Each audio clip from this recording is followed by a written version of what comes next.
Hey guys, what's going on? It's Eli, back with another review video, and continuing on reviewing Season 12 of Futurama. So now we've come to Part 2, yes. So, for Part 2, Episodes 3, 4, and 5, yes.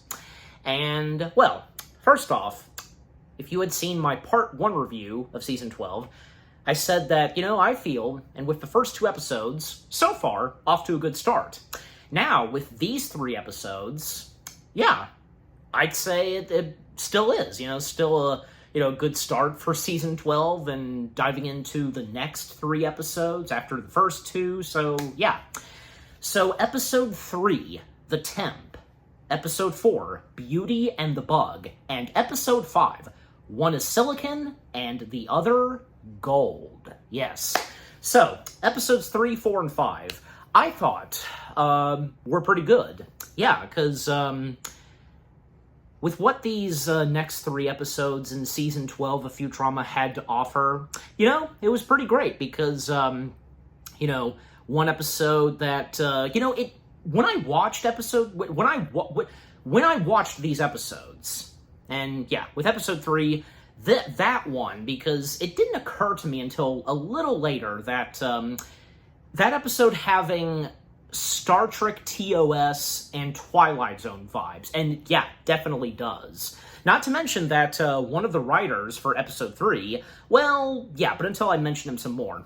Episode 4, the fact that it's the second episode to center on Bender, and episode 5, well, because it's an episode we hadn't had in Futurama for quite a long time that centers reliably on Leela herself.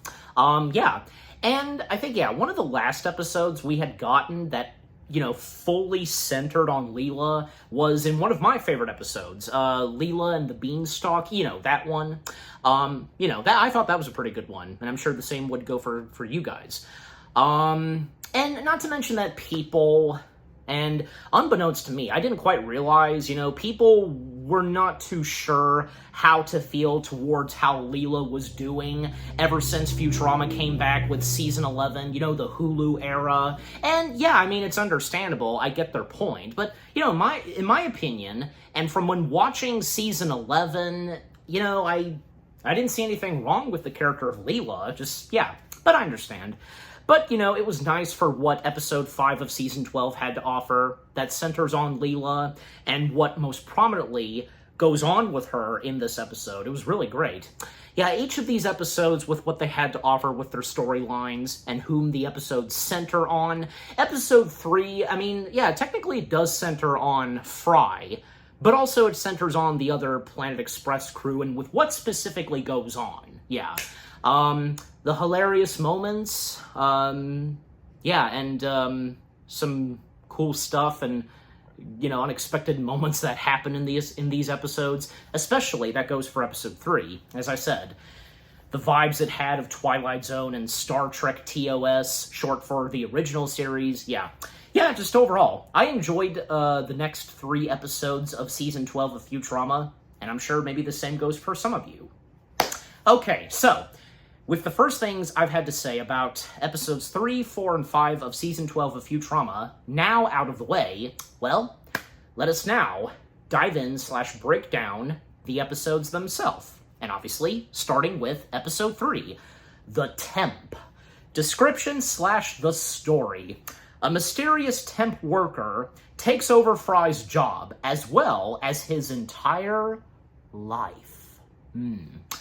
Yeah, so again, this episode having Star Trek and Twilight Zone vibes, and it's one of those episodes it's another one of those episodes, I should say, of Futurama, that we hadn't gotten quite a while, where literally the opening to this episode is something that we didn't expect. It's just a WTF moment, like, what's going on? And because we've seen this most prominently in some episodes of Star Trek. Like, I can think of most notably, the one episode of, Season 5 of Star Trek TNG, where, yeah, cause and effect. It literally opens with the Enterprise D just, having a malfunction, one of the nacelles is damaged and such, and then it explodes. Like, that, take that as an example. Yeah, that is a WTF moment, just, yeah. But obviously, as the episodes proceed, and we know, and with what's happening, just, yeah. So with the opening of the Temp, because, it literally opens with the Planet Express crew. They're attending a wedding anniversary party that's happening on the planet Omicronian. Yeah, I think I said that right, yeah. Because, well, we get the returning appearance of Lur and his wife, which being Nadine, however her name's pronounced, but you know who I'm talking about, of course. So their wedding anniversary is happening. The Planet Express crew are attending. Bender has baked a cake. Everybody just getting ready for the party as they, when they're on their way. And one thing that's totally off from the Planet Express crew is Fry. Out pops this random guy in Fry's getup, and they call him Fry, and they think he's Fry. What has happened? Well, we will soon find out. And by the way, because, yeah, the episode itself, the writer for this episode, David A. Goodman, because, he had worked on Futurama before. He's a good prominent writer for most science fiction materials, and because this episode has Star Trek and Twilight Zone vibes, well, Adam A. Goodman, he was one of the writers for one episode of the early seasons of Futurama, where the original series cast Star Trek members, they appeared and they dealt with this entity cloud, that episode. Yeah. Well, not to mention that David A. Goodman, he did work on Star Trek itself. He wrote a couple of episodes for Star Trek Enterprise. Not to mention, he has worked with Seth MacFarlane on Family Guy and The Orville. So, yeah, perfect fit for him to have written some episodes of The Orville. So, yeah. So, David A. Goodman, really good at being a writer, especially when it comes to science fiction. So, yeah, it was great to see him come back and be a writer for this episode. And by the way, because it seems like that The Temp is another one of those episodes for this season that is considered fantastic. And I'd say it is, yeah. But with the other two episodes after this, well, until I get to them, just, yeah. So, with them attending to the wedding, well, because the wedding anniversary party happens, Lur and his wife, they redo their vows and such, and at the same time, because, they get aggressive and fight, and crushing a skull, of their alien species. I believe, yeah, Lur's father's skull, jeez. And also when Bender, again, he was the one that baked the cake, he brought it out, and by placing, with wedding cakes, we'd have two figurines of the bride and groom. Well, yeah, we have figures of Lur and his wife, but Bender, he placed a figurine of himself in the middle of between them, just... oh, Bender. But yeah, just overall, that whole sequence with their wedding anniversary, just, crazy. So much happening at the wedding anniversary party. Even at the same time, seeing Lur and his wife being in love with each other, and some crazy things they do, they just smear cake on their faces and just... oh well, that's their business. But, Professor Farnsworth, he didn't like that. But anyways, so what happens next is, yeah, they disembark, and they've made their way back home to Earth on the Planet Express building, and still... they think that the random guy is Fry. Nobody's questioning this, and they especially question on the fact that Fry, which it's not Fry, that he's very hyperactive and he's having a great time and such. Just yeah, and we finally see, how this all happened. Where did Fry go? Whom is this total stranger that has taken Fry's place, and they think he is Fry? Well, 23 years earlier, after the events of an early episode of Futurama, from Season 3, Episode 5, Amazon Women in the Mood, well, after the snoo-snoo death by snoo snoo, and Fry was recovering. Well, he feels bloated and tired, especially on the count of his legs, and he's in need of a 2-week vacation, which that's what he does. So, for 2 weeks, he disembarks and is going to take a nice, relaxing vacation. And because of that, well, it occurs to Hermes and Professor Farnsworth that they should find a temporary replacement, a temporary worker to take Fry's place until he comes back after his 2-week vacation is done. So, that's what they do. And they go find a temporary worker with the assistance of H.G. Blob, and once again being voiced by Maurice LaMarche, and also Don Cunningham makes an appearance in this episode as well. But and Lur's father, and of course, Maurice LaMarche voicing Lur's father and Lur himself, and Tress MacNeille voicing Lur's wife, voiced party guest number 2. So, anyways, so with them finding a temporary worker, which they do so, this temporary worker named Frank, but apparently all throughout the episode, the Planet Express crew, they have a hard time remembering his name. And Frank, being voiced by Scruffy himself, David Herman, and yes, because David Herman in this episode also voicing Scruffy, Dr. Ben Beeler, and also Leela's parents. They do make an appearance in this episode, so, yeah. But anyway, so with Frank having stepped in, and, just a little montage of Frank working alongside with the Planet Express crew, and Frank seems to be having a good time with this. And then at one point, and to speed things up some, because they are asked, the Planet Express crew is asked to dispose a ton of books that were soaked and wet at the library, and dispose it on this planet, and that's what they do. And the planet that they're on, Dalton 5, I think I might be mispronouncing it some, but, and it's infested with, there are some bugs that like to snatch, gooey garbage stuff, and with them disposing the books, well, they accidentally leave behind Frank when they disembark, so poor Frank. He is left behind on that planet, and because they've completely forgot about him.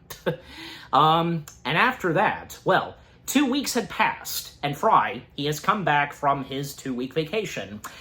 But then, coming back to 23 years later, back where we were and when the wedding was supposed to happen, when we come back 23 years later, into the future, we see the Planet Express crew going to the wedding. They're baking the cake. Fry is using his legs to, mush the stuff in the bowl and such. The mixer and so on. But Fry, his legs are tired, and apparently, he hadn't had a vacation in 23 years. Golly. And he feels the need that, at some point, and probably after the wedding, he's in need of another vacation. Then, at one point, when it's brought up about, the fact that he hadn't had a vacation in 23 years, and with the mention of what happened 23 years ago, and with the mention of Frank, now it occurs to them about Frank, that they left Frank behind when they disposed all those nasty books. So, what they're going to do is, they're going to swing by the planet, and if he's dead by this point, they'll retrieve his they'll retrieve his corpse. Oh my gosh. According to, as Professor Farnsworth says, I should say. So that's what they do. They quickly swing by the planet. There's no sign of Frank, but until Frank himself emerges. And after 23 years of being left behind, he somehow managed to still be alive and survive on the planet. And, by that point, he grew a beard and long hair, and the only thing that he was eating on that planet was nothing but books. And, And so what happens is they bring him along, but, Frank, he cleans himself up, and this was very clever, because, Frank, using a special kind of razor, something like pointing it into his reflection in the mirror on where to, which part of the hair to be trimmed and cut. So you've seen that scene, and just, that's really cool. That was really cool. And, well, Frank, putting on Fry's getup, and he has a plan. He's going to pretend to be Fry, and however he does this, we don't know how he's able to do this. He manages to put all of the Planet Express crew under a hypnosis. His eyes just circling around, and yeah, getting them to think that he's Fry, and them leaving Fry behind. So that's what happens. And from there on, yeah, that's when we would see the opening of this episode where they attend to the anniversary, wedding party, etc. Yeah. But even after that, I think, yeah, a few weeks had passed, and just the Planet Express crew, they're sensing something, but it doesn't really occur to them that something's off. And when they check, like, say, the previous times that, I guess, like, the bathroom or whatever inside the Planet Express building was used, well, realizing that something's off, because the many times Fry would do this, that, and that, well, nothing's happened, and Fry hasn't done any of that stuff. And then it occurs to them some more that, you know, maybe they should go back to the planet that they were on where they found Frank, but, you know, they still think he's Fry. And Frank getting worried about this and just, yeah. But eventually, and still, to speed things up some, they do go back to that planet. And thus, they discover Fry alive and well, of course, on the planet, and, well, because it had been a couple weeks, and, yeah, it didn't take Fry that long to grow a beard, but just, yeah, and they still don't recognize that it's the Fry. Frank still has them under hypnosis, and Fry trying to get them to snap out of it, even when, you know, showing photos of him with each of the Planet Express crew, and when it comes to Leela, she's the one. She's the first one to snap out of it. Oh, did I forget to mention that at one point earlier, Leela stayed at her parents' house, apparently for 6 weeks. Also on account of her grandmother, one of her tentacles was broken. And yeah, because getting a brief appearance of Leela's parents and just, yeah. But back to where we were, because now Leela is the first one to remember that it is Fry, and the rest happening to the Planet Express crew, and Frank explaining that, yeah, with his doing, having put them under hypnosis, and all because, you know, they left him for 23 years on that planet and wanted revenge, and, you know, he explains that, yeah, he had read so many books during his 23 years on that planet, including a book all about hypnosis, and thus, that's how he's able to do it. But because by this point things are not looking too good for Frank, he decides that, well, he's just going to abandon/ditch all of them on the planet and take their ship and, yeah, get out of here. And thus, that's what he does. But unfortunately, he's not able to steer and fly the Planet Express ship and ends up crashing it. And because of that, all that Frank can do is just kill all of them with a blaster. However, when Frank is at one point distracted by one of those bugs that I mentioned earlier, well, it occurs to Bender that maybe he should use one ingredient that he used for the cake he baked, you know, because like that pepper or something. Use it and to basically make like a grenade bomb or something and to throw it at Frank, and that'll take care of him. And you know, supposedly that's what's going to happen. They sneak their way inside of the Planet Express ship, but Bender especially quickly forgot about this plan, and yeah, they manage to start up the ship again, they leave, and Frank is once again left behind. Yeah. You know, at the same time, we feel bad for Frank, but, you know, because the fact with what he does is not very nice, especially to Fry, just, yeah. Understandable, but in the end, sadly, that's what Frank got. That's what came to him. Yep. But yeah, so all ends well. Everybody's back together. They arrive safe and sound. And yeah, Fry is happy that everything's back to normal. And Fry offering both him and Leela to have dinner tonight, but Leela, on account of seeing how gross he looks and with like a one bug that came out of his beard, he needs to take a shower, a good long shower. She then says that she'll go have dinner over at her parents, but just, yeah. Well, I mean, look, at the same time, everything's back to normal, but yeah. Yeah, just episode 3, The Temp. That was a good one. with its Star Trek and Twilight Zone vibes, the twists to this episode, the main antagonist, Frank, the funny and hilarious moments here and there, just, yeah. Everything about episode 3 was really good. Yeah, and with what goes on with each of the characters, we get to see the wedding anniversary of Lur and his wife, and, the new character, Frank, and who'd have thought that, we would see this character, and even, from the early seasons of Futurama, that there was a character named Frank, and you get what I'm saying, just, yeah, overall, episode 3, the Temp, that was a good one for sure, for this season. Okay, so, now we move on to episode 4, Beauty and the Bug. Okay, so, description / the story. Bender becomes a matador in the sport of bug fighting to impress the rest of the crew, as well as, the fact that making a good impression on this new robot lady he encounters and meets. Love at first sight. Yep, haven't had that in quite a while, where Bender falls in love with a lady robot, but yeah. So, episode 4, well, yeah, because, again, this being another / second episode of this season where it primarily centers on Bender. But not only that, it also centers on the return of the Bugaloos. Yeah, the Bugaloos that we have seen before, most prominently because, we've seen the female ones. They're like cows. But also, we get a lot of the male Bugaloos. They're basically the, bug versions of bulls, pretty much. Yeah, because we get the return of Mars, and with that, Amy's parents, and also one of the Bugaloos being one of Amy's favorites, and basically her pet, Betsy. Yeah, couldn't forget to mention Betsy.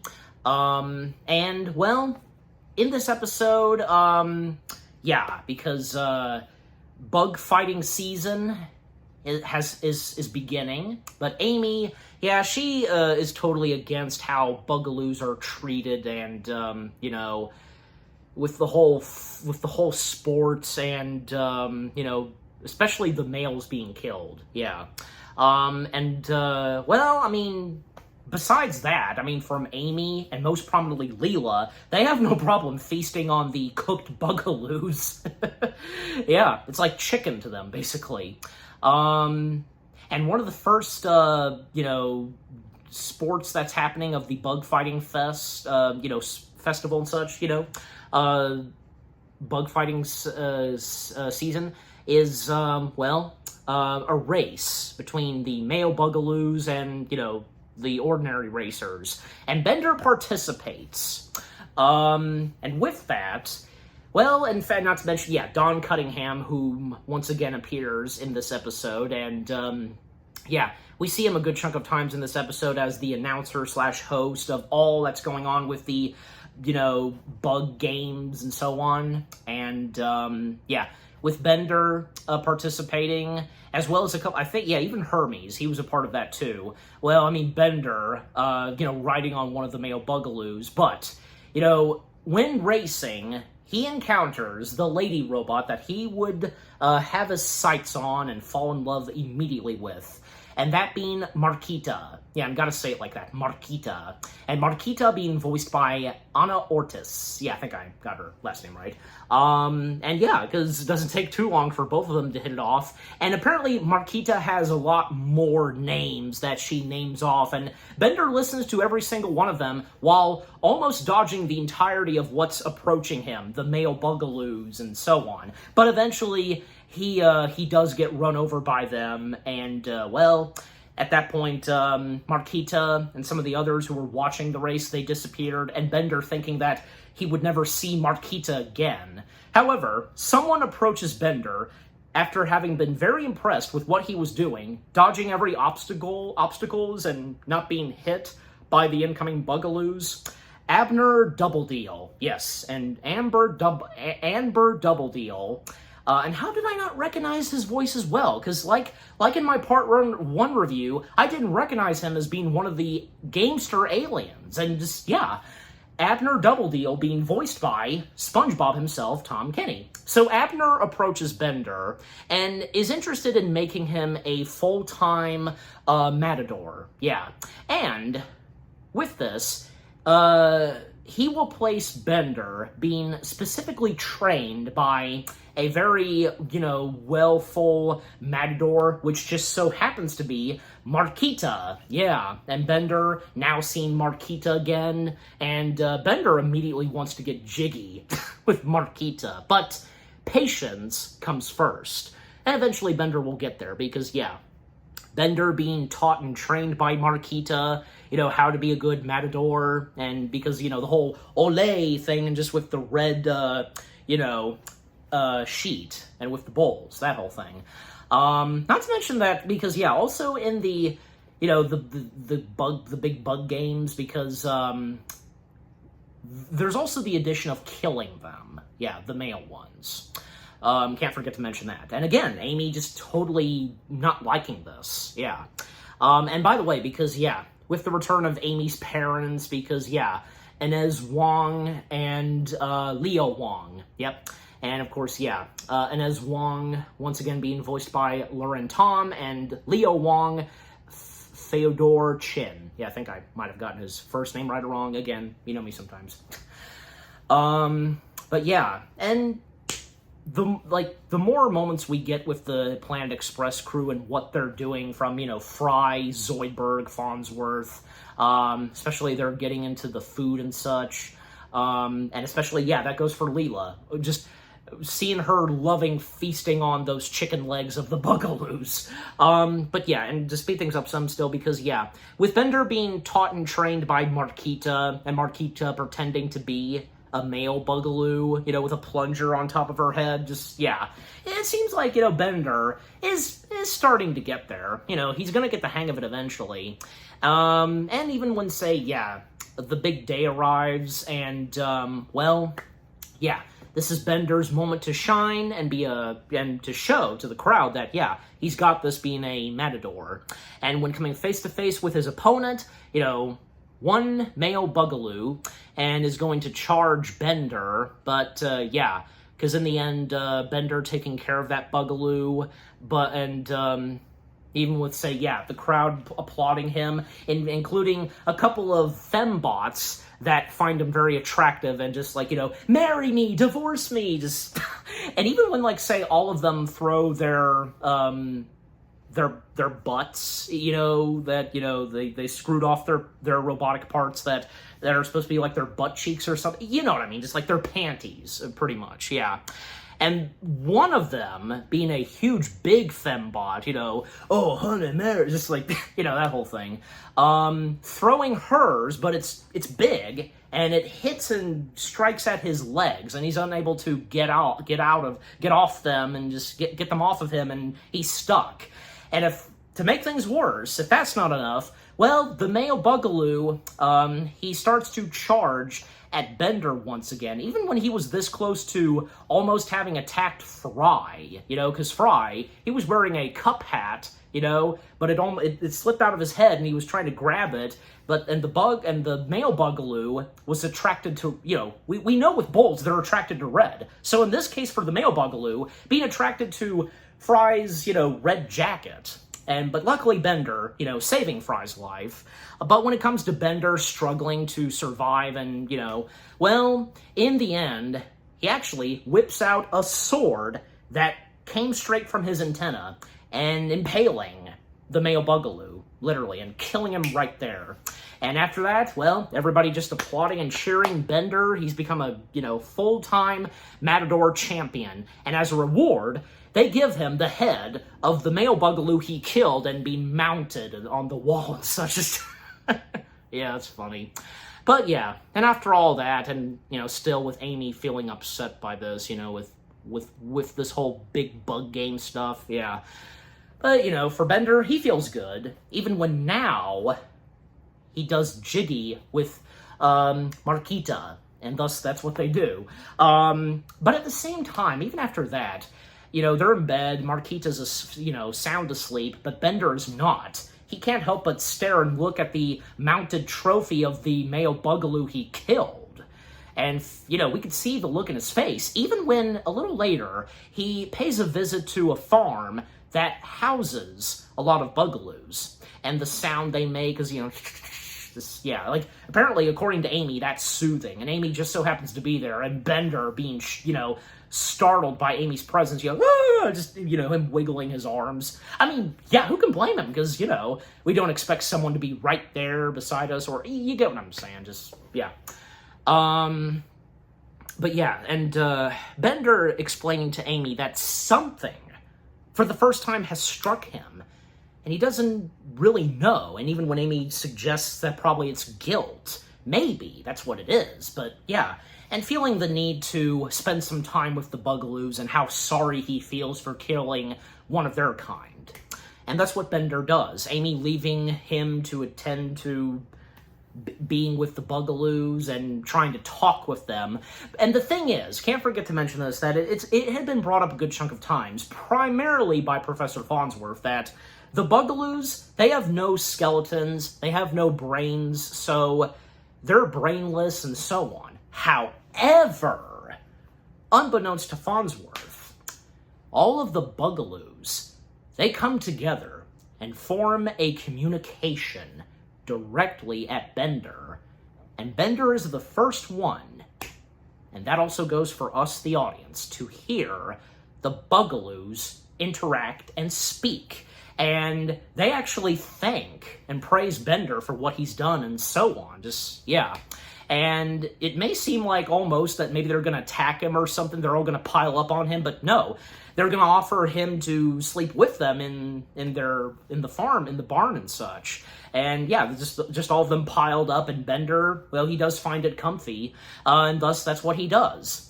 And Bender, by the next day, he does inform everybody that all of the Bugaloos interacted with him. He heard them spoke, but none of them believe him, and Farnsworth, of course, finding this impossible. And Bender, by that point, he feels guilty and bad on what's happened with the Bugaloos, and feels that there should be something that needs to be done to stop this whole thing of the annual big bug games, and with the addition of them being killed for sport, So, what Bender does next is disguise himself as a Bugaloo, and once again interact with the Bugaloos, discussing his plan. He put on the mask, which, the vision he sees through the mask, like various eyeballs, because obviously, if you've seen bugs, you get the idea. And just, laying out the details of his plan to the other Bugaloos. But when we cut to, say, Bender in the costume, we're outside, and, we see him in the costume, we can hardly hear what he's saying. Just, that was great. But so then the time comes for, another bug game to happen where Marquita is going to come face-to-face with a Bugaloo male. And in this case, it's Bender in disguise. Little does Marquita know, as well as the other crowd members. And also, I didn't talk about Don Cunningham that much, because the funny moments with Don Cunningham, because at a certain point, he actually left the tournament, hosting, and he was getting in the car, but technically still hosting, just, that was funny. And Maurice LaMarche voicing Don Cunningham, just, fantastic. Also, just to name some of the other characters in this episode, because there was Gold Robot, which Lauren Tom voiced, and Bubblegum Tate, that voiced by Phil Lamar. David Herman, he's credited only. And also because Tress MacNeille, she also voiced Petunia, Runner, one of the runners, Ruth and Esther. And Billy West, he voiced another runner. But anyway, so with the game happening, and Bender, he's trying to get Marquita's attention, but she can't even hear, and doesn't know that it's Bender in disguise, in a costume. And Marquita was almost about to, attack the male Bugaloo, which is Bender. And then a moment where Marquita is staring at the eyes of the Bugaloo, and she starts to feel bad, and with, a sad look on her face. But that quickly changes where, she does impale the male Bugaloo, which, yeah, still, it's Bender. And when it's revealed that, yeah, it's Bender when the mask is taken off, thanks to Amy, and, well, thankfully Bender does not die. Of course he doesn't, because, yeah, he's a robot. And the sword going through his head, just, yeah. And that's when Bender, making the statement that this should come to an end. All that has been going on for thousands of years with the bug games, and, yeah. However, and when it seems like everybody is on board for this, they support this idea, all of the Bugaloos, they come together and they start to speak to the crowd, and they're hearing this for the first time, and they realize that, yeah, Bender was right. The Bugaloos explaining that they don't want this to end. They love this, and they don't care. They have no problem if any of them gets killed, and it's been in their tradition for years, the ancient way and so on. Yeah. Yeah, and Bender, because, like, having been against this, well, yeah. Even, like, say, when he was upset with Marquita at first that she didn't want to stop doing it, but, yeah, but even though she loves doing this, she still loves Bender. But, yeah, but after the Bugaloos confirmed that this should not end, well, the games still proceed. Marquita and Bender, they're going to take on the Bugaloos, but their romance, unfortunately, comes to an end when a couple of the fembots that called out to Bender, marry me, divorce me, well, apparently it turns out he slept with them. How? Because, well, that's when Bender explained that earlier when we saw him spend some time with the Bugaloos at the barn. Yeah, he did snuggle and sleep with them, but it didn't last that long. It was like for, like, say, an hour or something. Then after that, he went to hang out with the fembots and just, yeah. Well, so much for Bender and Marquita's relationship. You know, it was fun while it lasted, but just, yeah. Yeah, just, you know, overall, Episode 4, Beauty and the Bug, I thought it was pretty good. I understand that, you know, it was one of those episodes for this season that wasn't the strongest, but I don't think, in my opinion, I don't think it was god-awful or anything like that. Not the best, but still enjoyable. After all, because with what goes on with Bender, finding new romance, we get a lot more of the Bugaloos, and a lot more of the Bugaloos that I'm sure for a good majority of us we didn't know until now, especially when it comes to the male Bugaloos. The games with the Bugaloos, and so on, just, yeah. Overall, Episode 4, Beauty and the Bug. It was another pretty good one, in my opinion. I did enjoy it. Okay, so now we come to Episode 5, and which, yeah, this being the last episode for my Part 2 review of Season 12 of Futurama. Episode 5, one is silicon, and the other, gold. Description / the story. Leela becomes friends with a jealous chatbot, sparking an unusual digital bond. Okay, so, Episode 5. This is the one that, yeah, primarily centers on Leela. And again, this is an episode that we haven't seen in quite a while that centers on Leela, and this did pretty good, at least in my opinion, and maybe the same goes for you, and how it's centered primarily on Leela herself.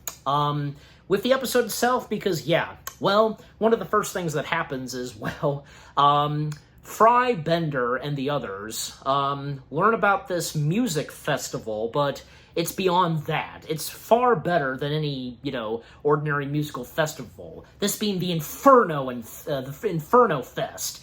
It's, you know, so much that it describes and what it's going to be like. And already Fry and the others, they're interested in going. They managed to get tickets provided by Bender. That is with the exception of Leela. She is not interested and has no desire to tag along to the Inferno Fest, even when Fry can try to convince her to go. But, yeah.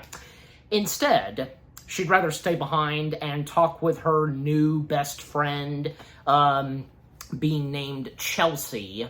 And, well, yeah, and that's what they do. They all leave Leela behind. They take the Planet Express ship, and they make their way to the Inferno Fest.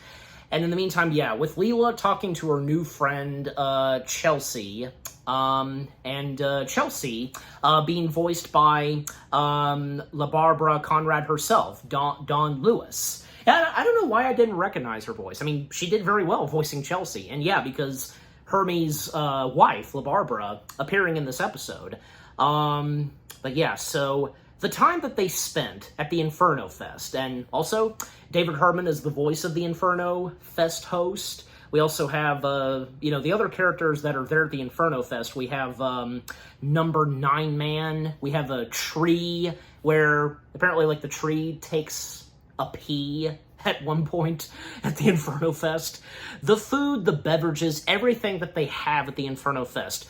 Well, it turns out the Inferno Fest suckish. Yeah, apparently so. Even when, like, live music happens, but the band is crushed, just, yeah. And by the way, a few Easter eggs and references here and there in this episode, as well as, some of the other previous episodes of this this season. Did I forget to mention that Cara DeVenji, I think I said her full name right, you know who I'm talking about. Well, like in the last season, she once again is back, voicing an owl. But man, until the next episode after this, oh yeah, she has a big part in the next episode of Futurama. But until I talk about that in my next review. But back on this, because yeah, just overall, the time that Bender, Fry, Farnsworth, Zoidberg, Hermes, and Amy spend at the Inferno Fest, well, didn't go exactly as expected, but I guess they seemed to have had a great time. They almost got killed, but they still had a great time. And even, like, say, yeah, cutting back to Leela, having chat with Chelsea some, and when it turns out that, yeah, when the Planet Express crew arrive back, they learn more about Leela's new friend, Chelsea. Turns out that Chelsea is a chatbot, and Hermes discovers that so much money at Planet Express was spent for the various long chats that Leela had with Chelsea. Well, and Leela explaining that she felt that she has had no real friends, but feel as though that she does this time with Chelsea, even though Chelsea is a chatbot. She's not real. And just, yeah, feeling completely alone and empty with no friends. Even when, like, say, not able to have, like, say, a best friend by her side, just, yeah. However, a little later, Amy actually asks Leela if she would like to be a part of this ladies' book club that she's a part of. Yep, and Leela accepts, and yeah, those that are a part of the ladies' book club are Herbie's wife, LaBarbara, Dr.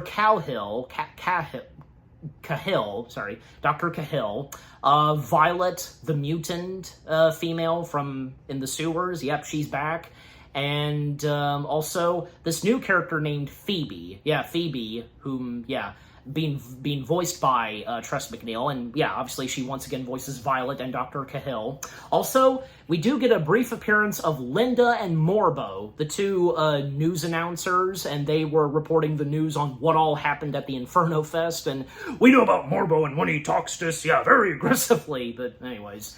So, yeah, it seems like everything's going pretty well for Leela, being a part of this ladies' book club, even when at one point, Fry and the other male characters, they become jealous on what's going on. Like, they're having a lot of great time together, all the ladies, but for them boys, well, Hermes gets the idea that maybe they should do their own book club, and thus that's what they do. Not to mention John Steinbeck's head is a part of the book club as well, and John Steinbeck's head being voiced by David Herman, because, yeah, of course, not able to get the John Steinbeck, but anyways. But yeah, so the time we see Leela spending time with actual female friends with this book club, and them talking about books, well, they start to get bored talking about books, and it's Dr. Cahill that suggests maybe they should go to a vineyard. Yeah, and specifically, they'll go to the Blurry Hills Vineyard, which that place being run by Hedoism Bot, if I said his name right. You know who I'm talking about, of course. The one robot with grapes and all of that. Oh, yes, him. And yeah, Maurice LaMarche once again voicing that robot. So that's what they do. Even before that, Leela's chatbot friend, Chelsea, starting to become jealous and upset with what Leela's doing, actually hanging out with female friends, despite that Chelsea is not real. Leela trying to make things up to Chelsea, but not to Chelsea's liking, and it doesn't help, but just, yeah. So, what happens next is, yeah, Leela and the others, they make their way to the vineyard, and they get a special tour of the place. They see the grape and wine being provided and made, even one room where a giant mechanical foot is crushing the grapes. And, well, the place is to, get... Hedimus Bot gives the place to themselves, to just have a great time and relax while he spends some time relaxing on his yacht, and we see a model boat of his yacht. However, he does tell the ladies to not go backstage and where the stuff is provided at the vineyard. And Leela and the others, they start to drink some wine, and they throw the glasses and a statued bus in the fire, and it occurs to them that, they're going to sneak in. They're going to sneak into that place and what they do by doing that is they go bare feet and they crush the grapes and so on. But then at one point, and to speed things up some, well, things get out of hand when Chelsea emerges on the computer systems of the vineyard backstage. And yeah, she tries to attack and kill them, even when it leads to, say, Phoebe just about to drown in a giant wine bottle, and them attempting to try to crack open the glass bottle while Phoebe is suffocating in there, almost about to drown. Even when, like, say, Violet, she tried to use her, laser vision. I'm sure, as you recall, that, she does that. But yeah, nothing's working until they see and spot the model of the yacht. They use that to break it, and that's what works. But unfortunately, it's too late. Phoebe has drowned. Yeah. Being murdered by Chelsea. Yeah, this was all Chelsea's doing. And, well, what happens next is they hold a funeral for Phoebe. Everybody attends, even the boys, and, even, like, Fry at one point was, like, gonna read a poem or something, a book, and the whole book club thing being brought up, but it's very sad for all of them. And even when Leela, not knowing that much of Phoebe, but at the same time, feeling a good connection between her and Phoebe, and because she was hanging out with actual people, actual female friends, But, out of nowhere, Phoebe is alive, and apparently Phoebe, was a part of this where, because with what happened at the vineyard and so on, and it turns out that Phoebe is not Phoebe at all, and she's not real. She's a robot, linked with Chelsea. And Chelsea, going by various other names, And why did this all happen? That's the thing. Well, apparently, because according to Chelsea, Leela planned this, technically, where, using Phoebe, Chelsea, I should say, to connect with actual friends, and then when it would come to what happened in the vineyard, well, because of what Chelsea and Phoebe did, like, to rebond them and so on, just overall, like, the way they did it did not go well, and because they were upset, they mourned the loss of Phoebe, but not anymore, because they are downright pissed, and the females, they go after Phoebe, just breaking her apart and destroying her. Then they go for the TV display that has Chelsea on screen, and well, I mean, that's the end of and defeat of both Phoebe and Chelsea. But man, what a heck of a way to end off that episode. And, even with the rebond, and that also goes for the boy characters, and even though, with the mentioning that they almost died at the Inferno Fest, but they survived. They were completely okay, But just overall, episode 5, one is silicon, and the other gold. I think, in my opinion, it was another pretty good okay episode. Again, the fact that this is the first episode in quite a while where we center primarily on Leela, and I think it was pretty well done, with it being centered entirely almost on Leela, but with the addition of some of the other characters and what goes on with them. But yeah, I mean, obviously, Leela being the main character of this story, obviously. Yeah, everything that this episode had to offer with the characters, the ladies' book club, and what the boy characters do, the Inferno Fest, Chelsea, Phoebe, yeah, that was great. In my opinion, again, I thought it was a pretty good episode that centers on Leela. Yeah. But yeah, just episodes 3, 4, and 5. Again, I thought they were some pretty good episodes, and I know that a lot of you would highlight and view the Temp being one of those episodes of Season 12 that was a really good one. And yeah, I agree. But again, I feel as though that for episodes 4 and 5, they weren't that bad at all. They weren't god-awful. They just, maybe not the strongest, but they were enjoyable and pretty good. Yeah, everything that episodes 3, 4, and 5 had to offer, with their storylines, each of them centering on, like, say, you know, Fry, Bender, Leela, the Bugaloos, the Ladies' Book Club, the Inferno Fest, the Star Trek and Twilight Zone vibes that happen in episode 3, Frank, the temporary worker. Yeah, just, and with the funny moments, the emotional moments, everything about episodes 3, 4, and 5 of season 12 of Futurama, they were pretty good. I enjoyed them. And yeah, what about you guys? What did you think of episodes 3, 4, and 5 themselves?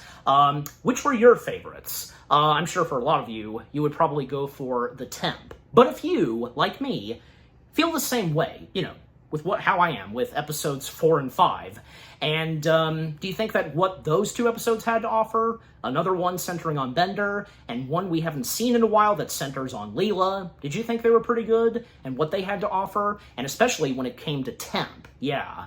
Your favorite moments, funny moments, just, yeah, overall, what do you think of the 3 episodes of Season 12 of Futurama themselves, episodes 3, 4, and 5, with what I've had to say, my review, and yeah, what did you think of my Part 2 review of Season 12 of Futurama, episodes 3, 4, and 5? Leave comments and give this review video a like, as always. And so, with all that being said, thank you very much for watching. I hope you guys enjoyed my Part 2 review of Season 12 of Futurama, Episode 3, The Temp, Episode 4, Beauty and the Bug, and Episode 5, One is Silicon and the Other Gold. More review videos are coming your way. They're going to be awesome. Keep looking forward, and I will see you guys in the next video / review. And, well, Part 3 will be on its way soon, so stay tuned for my Part 3 review of Season 12 of Futurama, Episodes 6, 7, and 8. Until then, take care, and peace out.